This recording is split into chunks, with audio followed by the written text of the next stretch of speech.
Today, we're diving into a really powerful and, let's be honest, kind of mind-bending teaching from speaker Daniel Lamptey.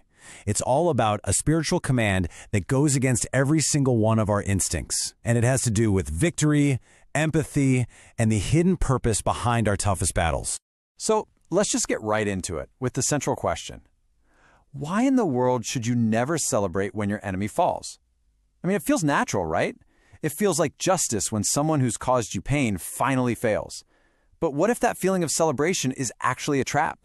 To really wrap our heads around this, we've got to look at a super dramatic story from the life of the biblical King David. We're going to zoom in on the exact moment he finally overcomes his #1 nemesis, King Saul, a man who had been hunting him for years. The speed at which all this happens is just insane. This isn't some slow burn story. It's an emotional roller coaster packed into 3 days.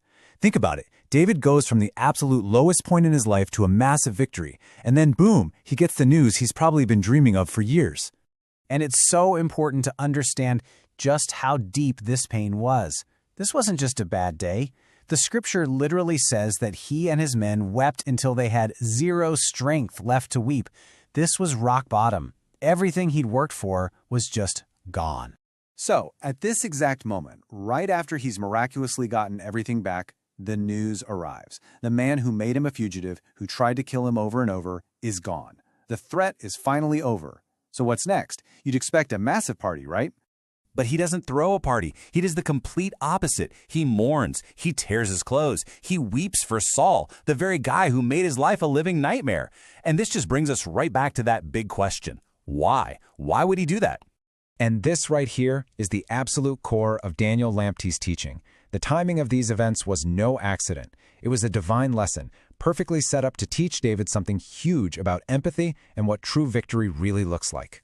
Lamptey breaks it down like this. God let David experience that gut-wrenching pain of total loss on purpose right before he heard about Saul's death. It was a strategic move designed to humble him. Because the feeling of his own loss was so fresh, so raw, he could actually empathize with Saul's final defeat.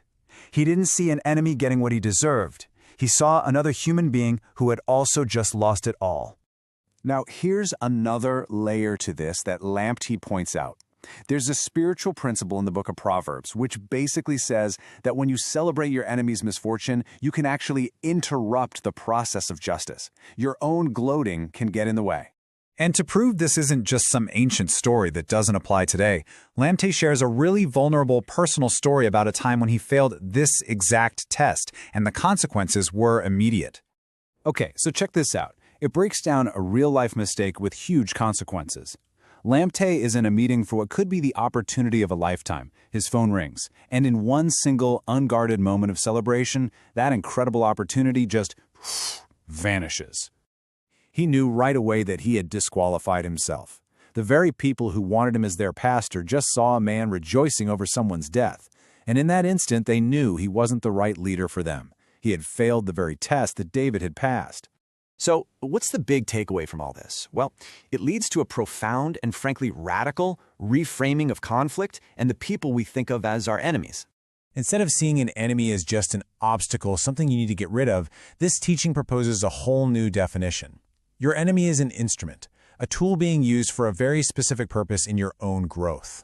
So how in the world does this training work? Well, according to Lamptey, God uses these difficult people in tough situations to build our character in ways that an easy, comfortable life just can't. They push us. They teach us humility, they perfect our obedience, and they actually empower our ability to love. And then Lamptey shares this just stunning story from his own life where a hostile spirit actually admitted this very thing. It confessed that its whole role was to create the challenges that lead to our biggest rewards, our trophies. And that brings it all home. The lesson is clear. The path to your biggest trophy, your greatest breakthrough, is often paved with the exact hardship you need to prepare you for it, to keep you humble and empathetic. Just like David's devastation came right before his biggest victory. So the final thought to really chew on is this. Who in your life, right now, that you see as an enemy might actually be the source of your greatest trophy? It's a challenging idea for sure, but it's one that could completely change how you view every single struggle you face.